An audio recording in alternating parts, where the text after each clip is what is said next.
Estudio del diezmo. Malaquías 3:8. ¿Robará el hombre a Dios? Pues vosotros me estáis robando. Pero decís, ¿en qué te hemos robado? En los diezmos y en las ofrendas. Con maldición estáis malditos, porque vosotros, la nación entera, me estáis robando. Traed todo el diezmo al alfolí, para que haya alimento en mi casa. Y ponedme ahora a prueba en esto, dice el Señor de los ejércitos. Si no, os abriré las ventanas del cielo y derramaré para vosotros bendición hasta que sobreabunde. Yo creo que las personas que a lo mejor no tienen tiempo para leer la Biblia, a lo mejor se saben esos versículos de memoria, porque las iglesias se los repiten una y otra vez y siguen repitiéndoselo, al punto que le han lavado el cerebro. En este estudio vamos a ver cómo el diezmo se daba en el Viejo Testamento y de qué hablaba Jesús y los apóstoles, qué enseñanza ellos hablaron del diezmo. En este estudio vamos a cubrir todo esto. Ya yo tengo un video del diezmo, pero este lo traté de hacer un poco mejor y probablemente más corto para que lo puedan ver. Vamos a empezar con el estudio. Vamos a tocar los temas que usan los colectadores de diezmos para justificar colectar el diezmo. El verdadero diezmo exigido en la ley está en Levítico 27:30 al 32. Así pues, todo el diezmo de la tierra, de la semilla de la tierra o del fruto del árbol es del Señor, es cosa consagrada al Señor.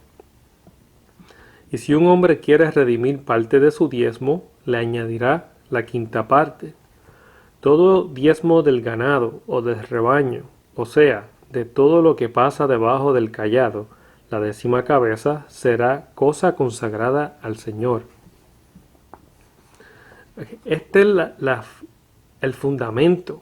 Esto es lo más original de la ley del diezmo, que hablaba que era todo lo que crecía de la tierra y todo lo que tenía que ver con los animales. En ningún momento aquí se está hablando de dinero. Es todo alimentación. De eso es que se trata el diezmo. Vamos a seguir. Números 18 del 21 al 24. Y he aquí que yo he dado a los hijos de Leví todos los diezmos en Israel. Bien claro te dice a quién se le da el diezmo y quiénes son los que dan el diezmo. Es Israel. En otras palabras, israelitas. Por heredad, a cambio de su ministerio en el cual sirve el ministerio de la tienda de reunión. ¿Qué trabajo tenían los levitas?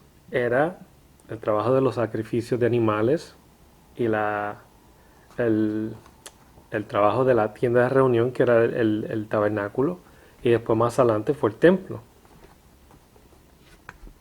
Y los hijos de Israel, los israelitas, no se acercarán más a la tienda de reunión, no sea que carguen con un pecado y mueran. Solo los levitas servirán en el ministerio de la tienda de reunión, y ellos cargarán con la iniquidad del pueblo. ¿De qué pueblo? De los israelitas. Serán estatutos perpetuos por todas vuestras generaciones. Y entre los hijos de Israel, israelitas, no tendrán heredad. Los levitas eran de la tribu de Leví, que era uno de los hijos de Jacob. Porque el diezmo de los hijos de Israel, los israelitas, el cual ofrecen como ofrenda al Señor, yo lo he dado a los levitas por heredad. Por tanto, he dicho en cuanto a ellos, entre los hijos de Israel no tendrán heredad. Ahora, ¿por qué el diezmo se le traía a los levitas? Porque a los levitas la heredad no se le dio ni tierra. Ellos no podían cultivar. Por esa razón, las otras tribus que se le dio heredad de tierra cultivaban y tenían animales. pero los levitas no. Por eso el diezmo, la comida que estaban supuestos ellos a diezmar, era para los levitas, porque tenían que comer los levitas. Ninguna iglesia, óigame bien, ninguna, reemplaza el templo de Jerusalén. Y cuando hablo de iglesia me estoy refiriendo no a la iglesia de Jesucristo como el cuerpo de Jesucristo. Me estoy refiriendo a las organizaciones religiosas que ellos llaman iglesias, que son sus edificios y sus negocios religiosos. Ningún pastor es levita, ninguno. Hasta ahora los récords de los levitas de la nación de Israel no existen en este momento. Hasta un judío que te diga a ti que es levita te está mintiendo porque no hay ningún récord que lo pruebe. Esto fue escrito para la nación de Israel y punto. Estos versículos que están en el Viejo Testamento, todos eran para los israelitas. Vamos a leer Deuteronomio 14 del 22 al 29.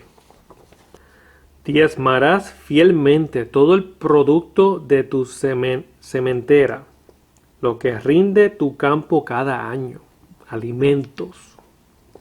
Y comerás. ¿Para qué era el alimento? Para comer. En la presencia del Señor tu Dios, en el lugar que Él escoja para poner allí su nombre. El diezmo de tu grano, de tu mosto y de tu aceite, y los primogénitos de tus vacas y de tus ovejas, para que aprendas a temer siempre al Señor tu Dios. ¿En dónde lo iban a llevar? Donde allí su nombre, para poner allí su nombre. Eso era en el templo de Jerusalén, en ese lugar.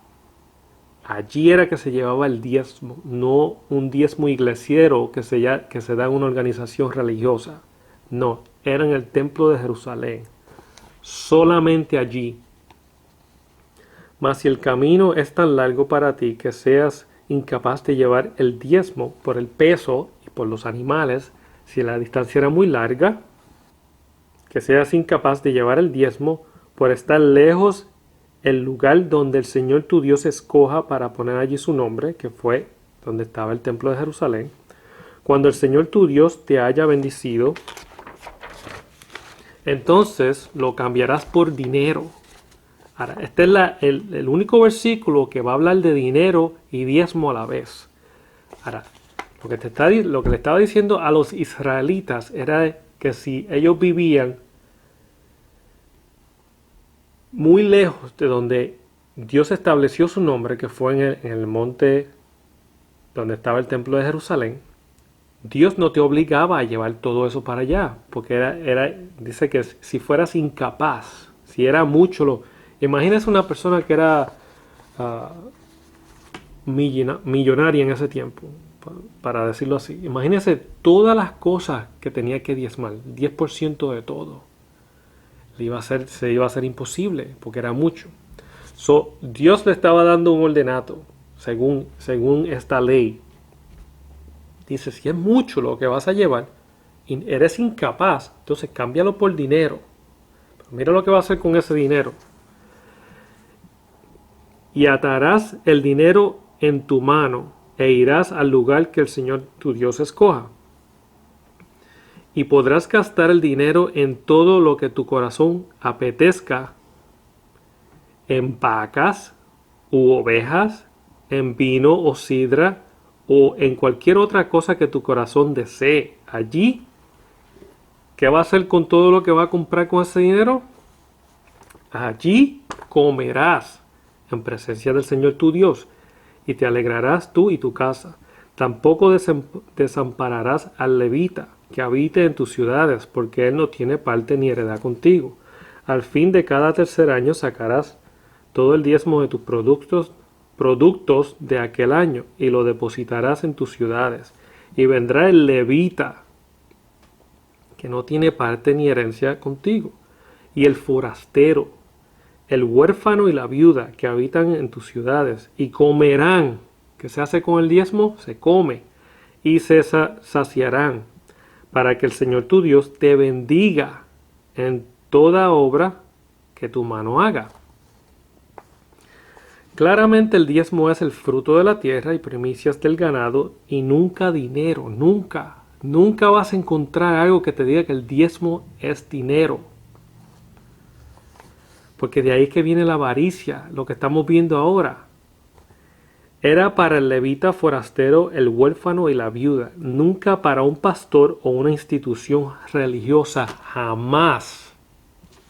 Ahora vamos a hablar de lo que hablaba el libro de Malaquías cuando lo primero que leímos, cuando habla de maldiciones y de robarle a Dios los diezmos y las ofrendas. Obviamente le está hablando el pueblo de Israel, porque ya pudimos comprobar que todo esto era una ley de los israelitas. Lo que los pastores y los líderes religiosos, colectadores de diezmos, no te dicen es que Malaquías 3:8, cuando está hablando robará el hombre a Dios, pues vosotros me estáis robando. Pero decís, ¿en qué te hemos robado? En los diezmos y en las ofrendas. Lo que no te dicen es que el contexto de todo eso le está hablando a los sacerdotes y después al pueblo de Israel. Mira lo que dice Malaquías 1:6.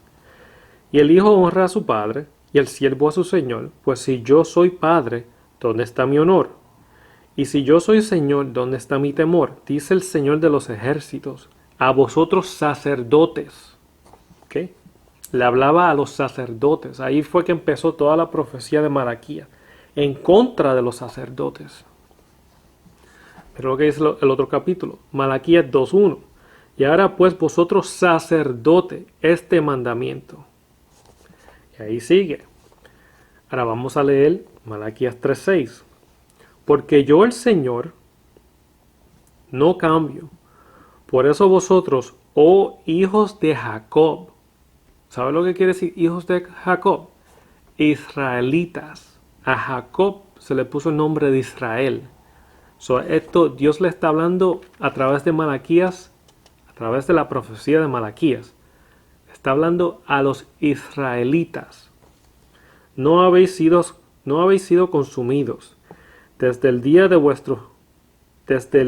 días de vuestros padres os habéis apartado de mis estatutos y no los habéis guardado. Volved a mí y yo volveré a vosotros, dice el Señor de los ejércitos. Pero decís, ¿cómo hemos de volver? Y ahí donde entra y dice, ¿robará el hombre a Dios? Pues vosotros me estáis robando. Pero decís, ¿en qué te hemos robado? En los diezmos y en las ofrendas. Con maldición. Estáis malditos. Porque vosotros, la nación entera, me estáis robando. ¿Qué nación? La nación de Israel. Traer todos los diezmos al alfolí. Ahora, ¿qué es el alfolí? El alfolí eran los granjeros, los sitios donde traían al ganado, a los alimentos, eran cuartos, eran sitios donde metían todos los animales y los alimentos en otro. Pero el alfolí era como si fuera a lo mejor como un establo y ciertos cuartos para guardar todo eso. No era el plato de ofrenda. Los ladrones le pusieron nombre al plato de ofrenda alfolí. Para que haya alimento en mi casa y ponedme ahora a prueba en esto, dice el Señor de los ejércitos. Si no os abriré las ventanas del cielo y derramaré para vosotros bendición hasta que sobreabunde. Por vosotros reprenderé al devorador, para que no os destruya los frutos del suelo, ni vuestra vid en el campo será estéril, dice el Señor de los ejércitos. Ahora, después que Malaquías le dice que si traen los diezmos y las ofrendas, vendrá una bendición. Cuando dice que abrirá las ventanas de los cielos, estaba hablando de lluvia. Esa era la bendición. Y cuando dice que reprenderá al devorador, está hablando de los insectos que se comen las plantas y los árboles. La bendición iba a ser que si ellos cumplían con los diezmos y las ofrendas, entonces Dios los iba a bendecir con lluvia y iba a reprender, iba a parar a todos esos insectos que se comieran las plantas y los alimentos y todo. Ese era el intercambio, esa era la bendición. Y como te dice el último versículo 11, ni vuestra vid en el campo será estéril. Eso quiere decir que si traía lluvia no iban a haber sequías, porque entonces el campo sería estéril, no iba a crecer nada. Con la lluvia sí. Y si crecía y reprendía el devorador, que eran los insectos, si crecía algo, los insectos no se lo iban a comer. Esa era la bendición. Hablaba a la nación de Israel, a los israelitas, de la tierra de Israel, y estaba hablando también de la tierra de Israel, de los diezmos exigidos como ley para Israel. Otra cosa que se tiene que mirar aquí es que todo lo que se exige en esta ley, todos estos diezmos tenían que venir de la tierra santa de Israel. No se podían ir fuera de la tierra a traer diezmos de afuera. Tenía que ser todo de la tierra de Israel. Ahora, los estafadores de diezmos, ellos no están convencidos con esta prueba de que los diezmos eran para los israelitas. Y para recolectar el diezmo tenían que tener un templo, tenían que tener un sacerdocio de sacrificios de animales. Y tenían que ser de la tribu de Leví.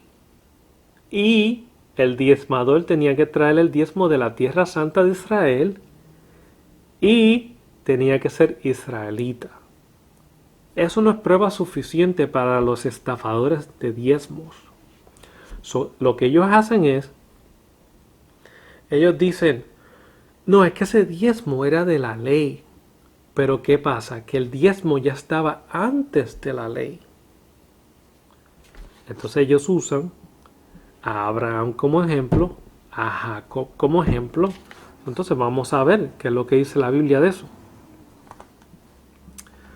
Abraham y Jacob diezmaron voluntariamente. Abraham a Melquisedec, que todo el mundo conoce esa historia porque se lo han mencionado. Jacob prometió diezmos con condiciones y no se sabe si diezmó o no. La Biblia no lo clarifica o no lo dice después. Ok, si ellos usan eso para decir, no, el diezmo estuvo antes de la ley, están haciendo una doctrina. ¿Qué pasa? Vamos a ver la doctrina de Abraham. Abraham no diezmó. Esto lo pueden encontrar en Génesis 14. No voy a decir la historia entera porque ya yo esto lo toqué en otro video. Un video que yo tengo que se llama Melquisedec. Ellos dicen que Abraham diezmó y que por eso se puede diezmar ahora porque el diezmo estaba antes de la ley. Ok, vamos a ver qué Abraham diezmó. Abraham diezmó de un botín de guerra. Nunca en la Biblia, nada, jamás vas a encontrar algo que Abraham diezmó que le pertenecía a él. Mucha gente dice, oh, pero ese botín de guerra era de él. No. Mira lo que dice Génesis 14:23. Él le prometió a Dios que no tomaré ni un hilo ni una correa de zapato. Y después mira lo que dice, ninguna cosa tuya, para que no digas, yo enriquecí a Abraham. En el mismo versículo, Abraham está reconociendo que lo que él recobró en esa batalla no le pertenecía a él. Él mismo está reconociendo eso. Pero los líderes religiosos te dicen, no, es que Abraham diezmó. Entonces ahora hay que diezmar. Es mentira, te están estafando. Están usando cualquier versículo bíblico para estafarte de tu dinero. Ellos A esto le vamos a llamar la doctrina de Abraham, porque es lo único que ellos usan. Abraham nunca, jamás en la Biblia vas a encontrar algo que diga que Abraham diezmaba. Vamos a ver la doctrina de Jacob. Jacob le puso condiciones a Dios y nunca la Biblia dice si diezmó o no. Dios no necesita a Jacob para ser Dios. Génesis 28:20, mire lo que pasó. Entonces hizo Jacob un voto, una promesa, diciendo: si Dios está conmigo y me guarda en este camino en que voy, y me da alimento para comer y ropa para vestir, y vuelvo sano y salvo a casa de mi padre, entonces el Señor será mi Dios. Y esta piedra que he puesto por señal será casa de Dios. Y de todo lo que me des, te daré el diezmo.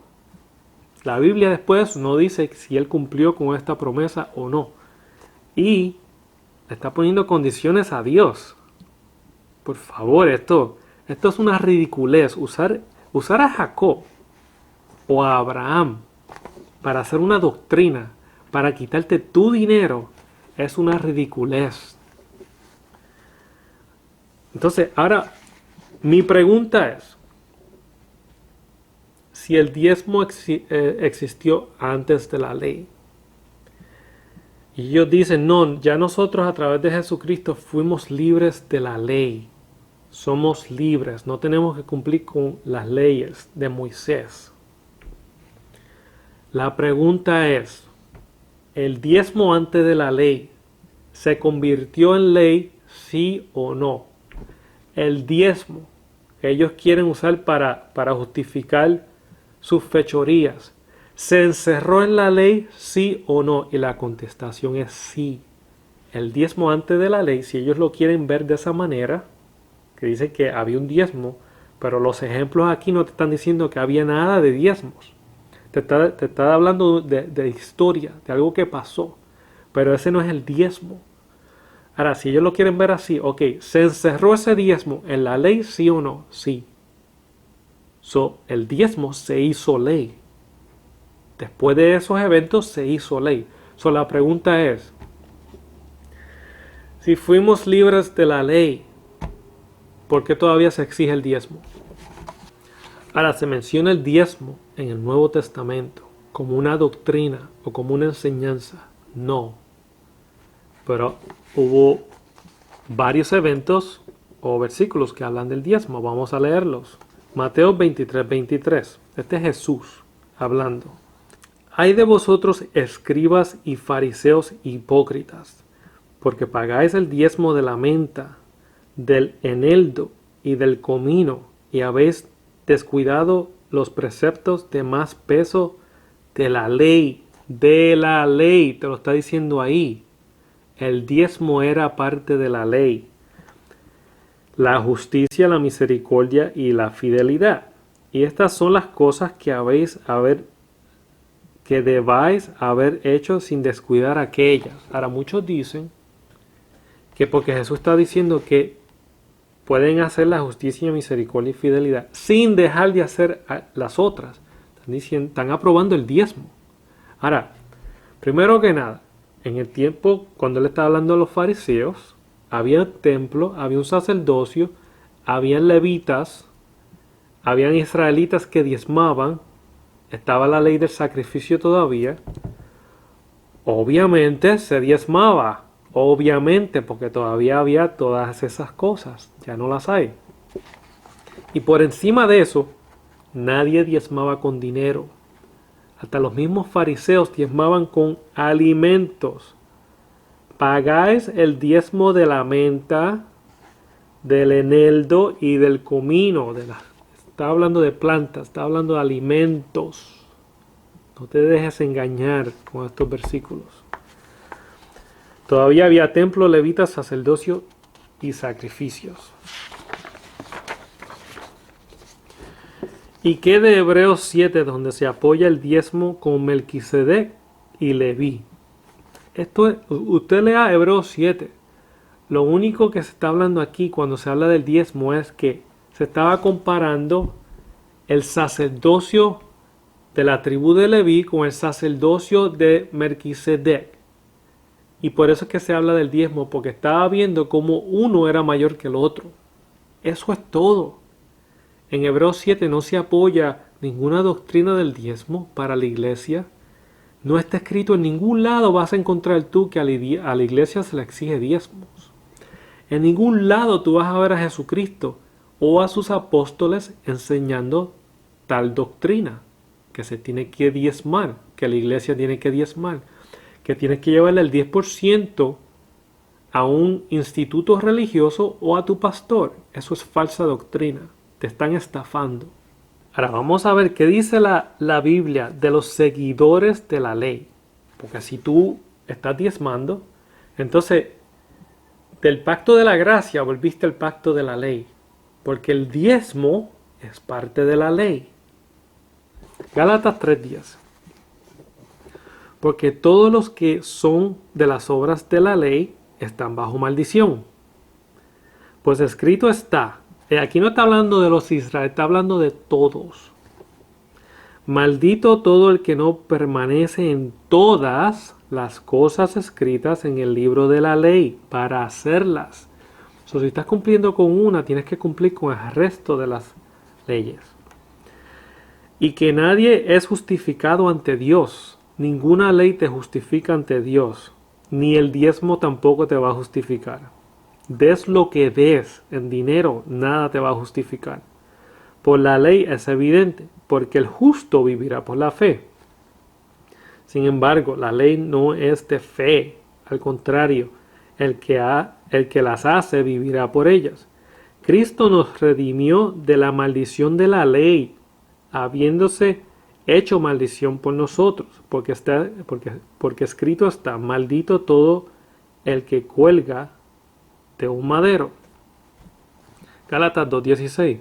Sin embargo, sabiendo que el hombre no es justificado por las obras de la ley, sino mediante la fe en Cristo Jesús, también nosotros hemos creído en Cristo Jesús, para que seamos justificados por la fe en Cristo, y no por las obras de la ley, puesto que por las obras de la ley nadie será justificado. Gálatas 5:4. De Cristo os habéis separado, vosotros que procuráis ser justificados por la ley. De la gracia habéis caído. Vuelves al pacto de la ley. Si haces uno de los requisitos de la ley. Si cumples uno, tienes que cumplirlos todos. Te saliste del pacto de la gracia. Entras en esclavitud, que eso es lo que estos sistemas religiosos te hacen un esclavo de la religión. Santiago 2:10. El pacto de la gracia te liberta de estos sistemas religiosos. Ahí es que se te quita el velo. El velo es que estaban en un sistema religioso. Y eso cuando tú empiezas a estudiar bien profundo, cuando tú caes en un sistema religioso, estás cayendo en una secta. Cuando tú caes en una secta, estás entrando en paganismo, porque le estás dando y valorizando cosas que te hacen esclavo a ese sistema religioso. Entonces empiezas a vivir en un círculo vicioso de religión y ya no eres libre, ya no estás en la gracia, entras en un pacto que tiene leyes, entonces tienes que vivir bajo esas leyes. Santiago 2:10. Porque cualquiera que guarda toda la ley, pero tropieza en un punto, en una sola ley, si tropiezas en una, se ha hecho culpable de todos. Pues el que dijo no cometas adulterio, también dijo no mates. Ahora bien, si tú no cometes adulterio, pero matas, te has convertido en transgresor de la ley. Si fallas en una sola, te haces culpable de todo. Si estás dando el diezmo y no estás haciendo todas las demás, como quiera estás rompiendo la ley, porque estás en el pacto de la ley. No has salido de ahí. Jesús fue el fin de la ley. Romanos 10:3. Pues desconociendo la justicia de Dios y procurando establecer la suya propia, no se sometieron a la justicia de Dios. ¿Ve? el diezmo, te lo predican como una justicia. Y yo te voy a decir ahorita qué es justicia. Pero en los sistemas religiosos, en los institutos religiosos, te predican el diezmo como parte de ser justo. Y es la justicia de ellos. No están haciendo la justicia de Dios. Vamos a leerlo de nuevo. Pues desconociendo la justicia de Dios y procurando establecer la suya propia, no se sometieron a la justicia de Dios. Porque Cristo es el fin de la ley, para justicia a todo aquel que cree. Porque Moisés escribe que el hombre que practica la justicia, que es de la ley, vivirá por ella. Ahora, cuando habla de maldición, ¿cuál era la maldición de la ley? Es bien sencillo. La maldición de la ley era que si te encontraban en pecado serio, te iban a apedrear hasta matarte. Si te encontraban idolatrando algo, como paganismo, algo, te iban a matar apedreado. Si tu hijo te daba mal testimonio de ti, tenías que matarlo tú mismo a pedradas. Muchas otras cosas. La maldición de la ley era que si te cogían rompiendo la ley te iban a matar. Esa era la maldición. Por eso fue que Jesús te vino a librar de esa maldición de que te mataran porque caíste en pecado. Ya eso de estar matando a las personas porque ellos los cogían en pecado, ya todo eso paró. Todo eso era parte de la ley. Si quieren seguir la ley, la tienen que cumplir toda. Circuncidarse, apedrear a los que pecan, aceptar la esclavitud, porque la esclavitud era parte de la ley, que aprobaba la esclavitud. Muchas personas no saben eso, pero en la ley está escrito leyes para la esclavitud. Eso quiere decir que la aprobaba. Matar a tu hijo si daba mal testimonio, etc. ¿Por qué tanto pastor inescrupuloso se atreven a recoger el diezmo bíblico? El mandamiento del diezmo es para los hijos de Israel siempre y cuando haya un sacerdocio y un templo. Simple.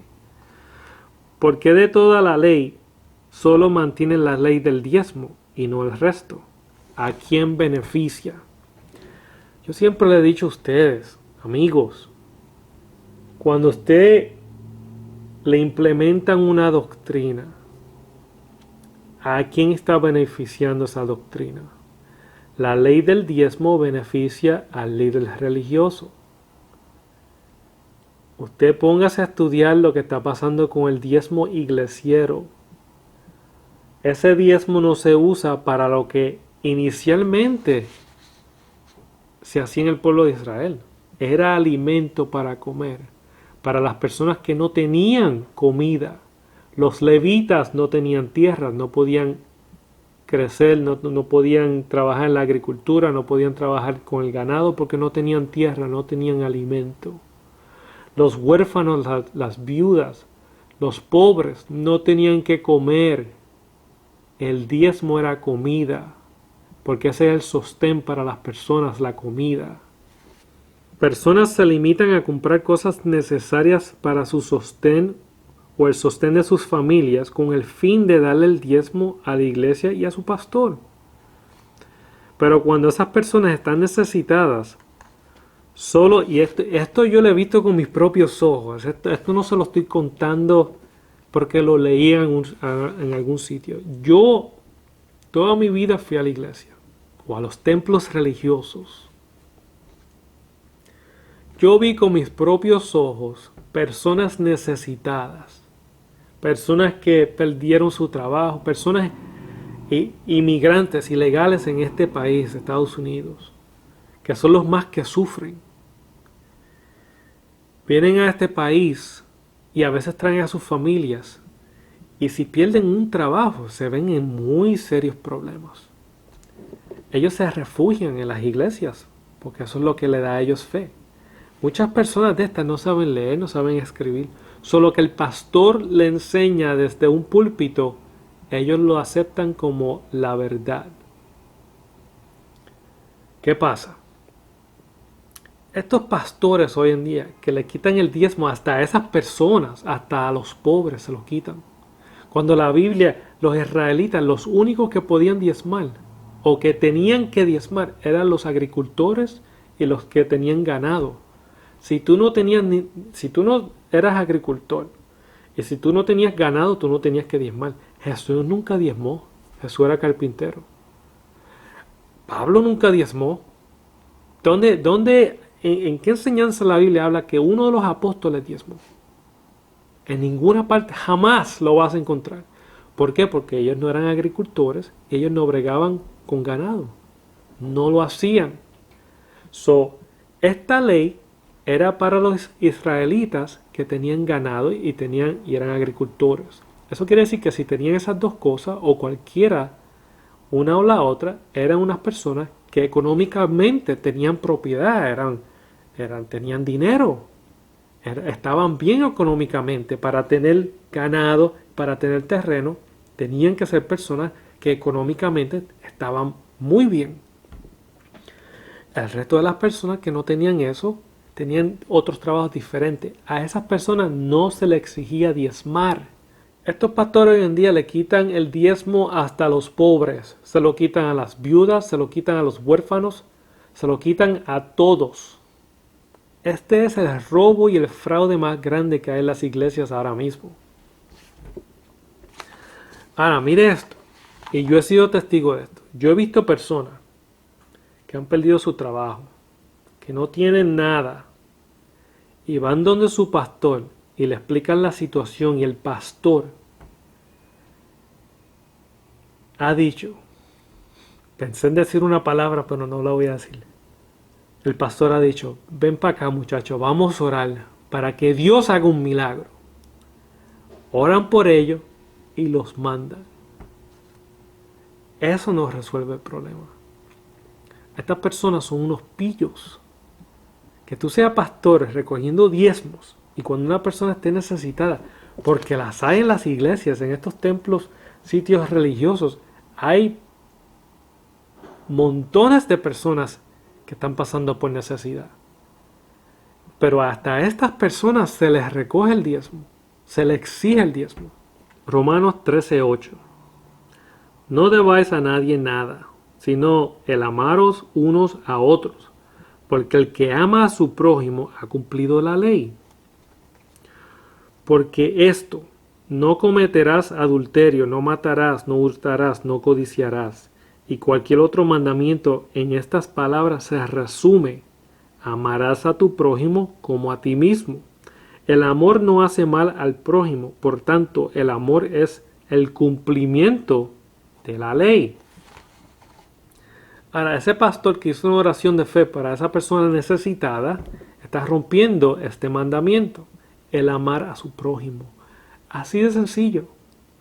Cuando una persona está en necesidad y tú puedes ayudarlo y tú no lo haces, estás rompiendo los mandamientos de Jesús, que fue el que vino a librarte de la maldición de la ley, de vivir en un círculo religioso. Gálatas 5:14. Porque toda la ley en una palabra se cumple, en el precepto: amarás a tu prójimo como a ti mismo. Cuando tú estudias la ley, por ejemplo, los 10 mandamientos: no matarás, no adulterarás, no codiciarás lo de tu prójimo, todo, te lleva a darte cuenta que tú solamente, o básicamente, puedes cometer un pecado si le estás haciendo daño a tu prójimo. No matarás, no robarás, no adulterarás. Todos esos pecados se cometen a una persona. ¿Por qué? Porque no los amas, por eso le estás haciendo daño. Cuando tú amas al prójimo, ¿ok?, tú estás cumpliendo la ley. Y cuando estoy diciendo prójimo, no estoy hablando de todas las personas. Yo no le estoy hablando prójimo. Yo no estoy diciendo que el prójimo mío es una persona que viola niños o una persona que le gusta hacer daño a otra. No, el prójimo es la persona que está necesitada. O el prójimo es la persona que es justo como tú. Ese es el prójimo.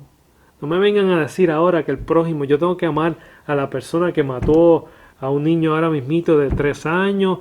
No, lo que quiero es darle una pela o hacer justicia yo mismo, porque yo soy humano.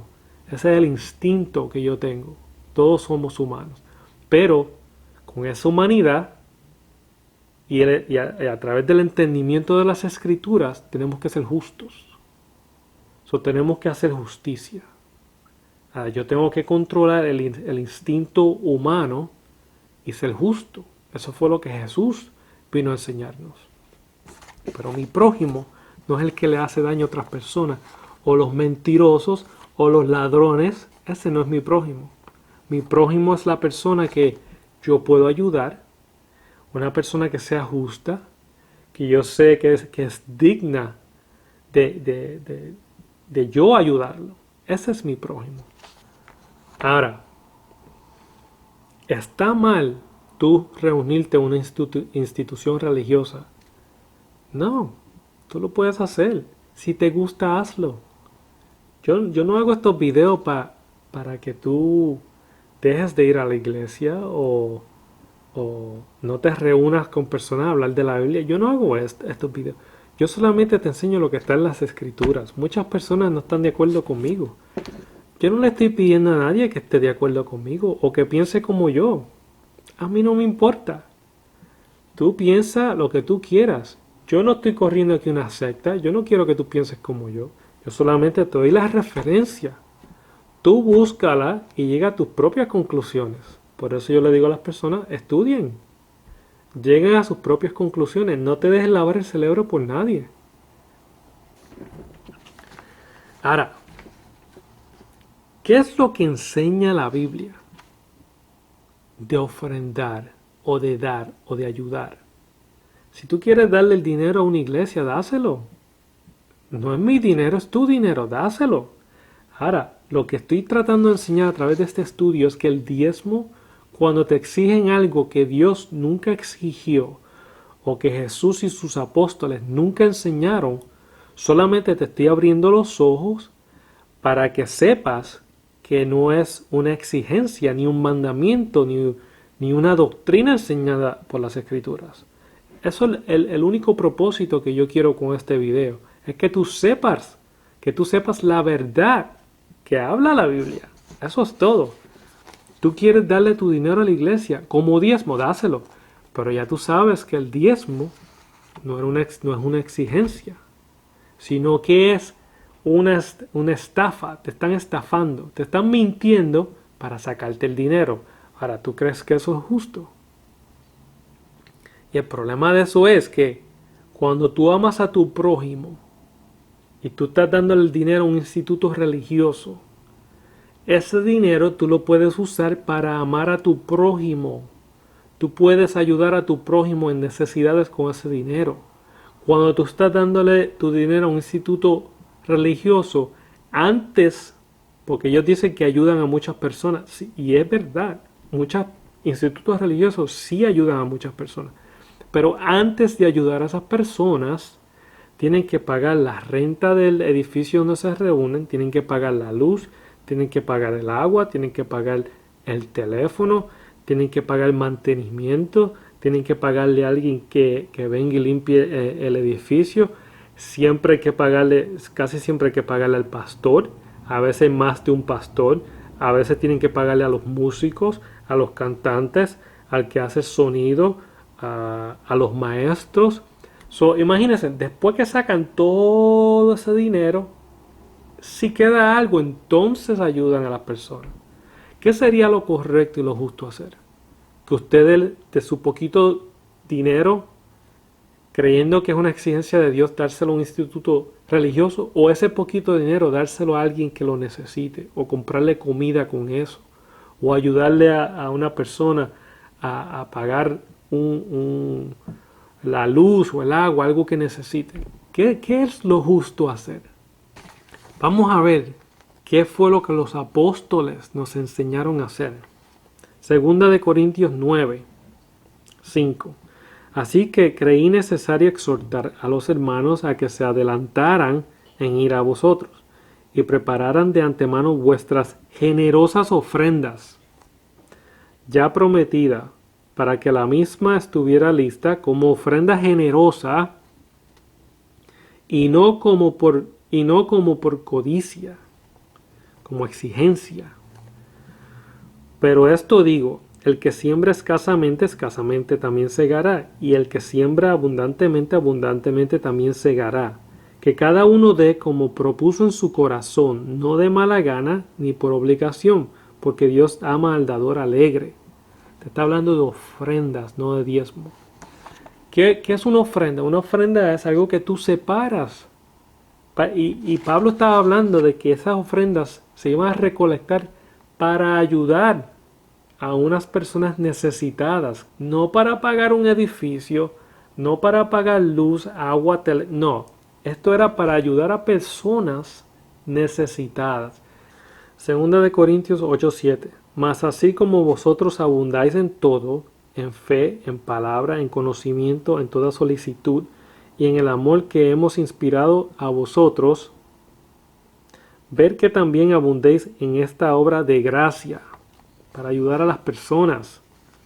No digo esto como un mandamiento, sino para probar por la solicitud de otros también la sinceridad de vuestro amor.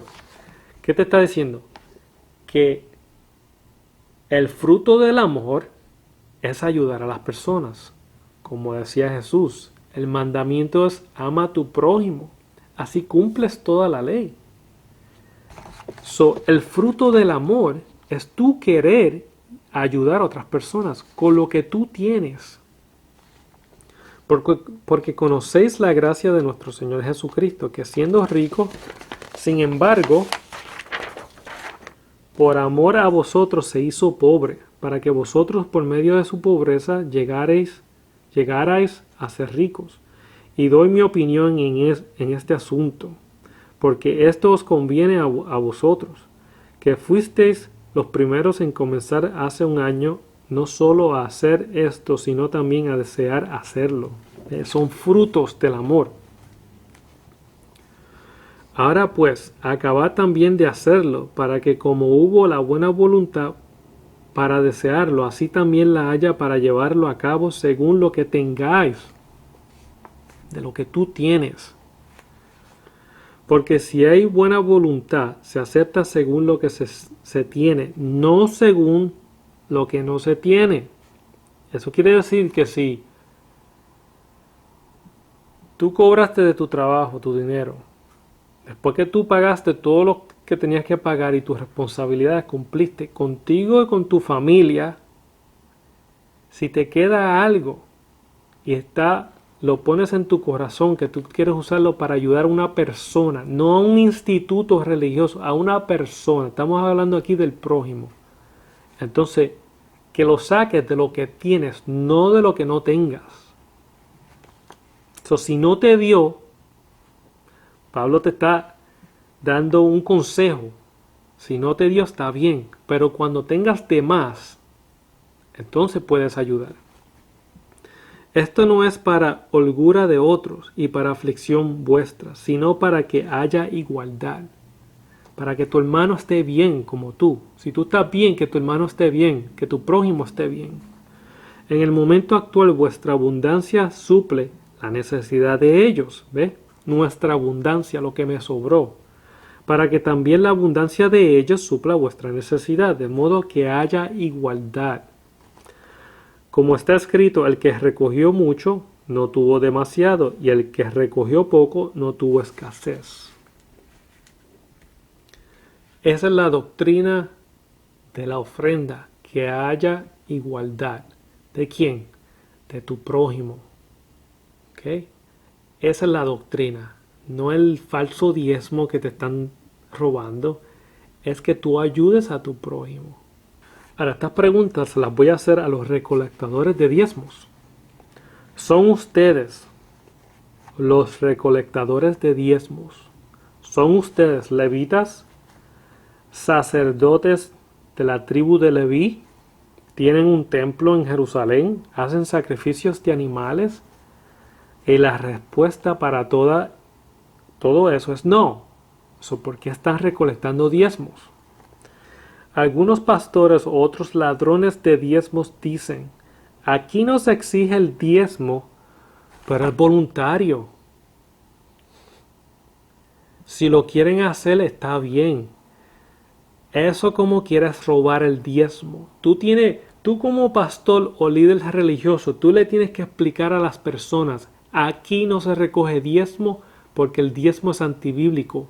El que predica de diezmo es un estafador, es un ladrón, porque el diezmo solamente los beneficia a ellos. Qué curioso es que entre más predican de diezmos, los únicos que se benefician, como quien dice, económicamente, los únicos que crecen económicamente son ellos. Tienen que explicarle a las personas, el diezmo es antibíblico, no es una doctrina del nuevo pacto. Aquí no se recoge diezmo. Las personas, si están contentas con tu congregación, van a seguir yendo. Explíquenle que el diezmo no se recoge. Eso es una falsa doctrina. El diezmo va al prójimo necesitado primero y si sobra, entonces lo pueden dar a la institución religiosa para mantener los gastos que tengan que tener. Si Dios no exige, ¿por qué lo aceptan como si fuera un mandato de Dios? Porque les beneficia a sus bolsillos. En ninguna parte en la Biblia Jesús o sus apóstoles diezmaron, ni tampoco enseñaron tal falsa doctrina. En ninguna parte vas a encontrar eso. Ni Jesús ni ninguno de los apóstoles. Ni enseñaron el diezmo, ni ellos diezmaron. Si la contestación es un gran no, entonces están estafando a los creyentes que han sido engañados con la falsa doctrina del diezmo iglesiero. Espero que hayan entendido. No se dejen estafar. Con todo ese dinero que están botando, lo están sembrando en tierra que no es fértil. Siémbralo en una tierra fértil. Y esa tierra fértil es ayudando a tu prójimo, ayudando a tu familia, ayudando al prójimo. No botes tu dinero en pagar un templo que nunca Dios exigió, porque el templo somos nosotros. Dios nunca exigió que tengan un templo para reunirse. Lo único que la Biblia habla es que se congreguen unos con otros para aconsejarse, para que estén, para que cuando haya una necesidad la otra persona sepa, ellos puedan ayudar para que haya igualdad. Pero nunca te exige que estés dando tu dinero. El diezmo nunca se le pide a la iglesia del Señor, al cuerpo de Jesucristo, nunca se le pide. Y lo único que te está diciendo es que haya igualdad, que ayudes a tu prójimo. Espero que hayan entendido esto. Esto es un tema que a las personas no le entra. Ya tienen el cerebro tan lavado por tantos años que lo han hecho. Y aunque tú le enseñes la verdad, si no diezmas se sienten culpables. ¿Qué se va a hacer? Sigan estudiando.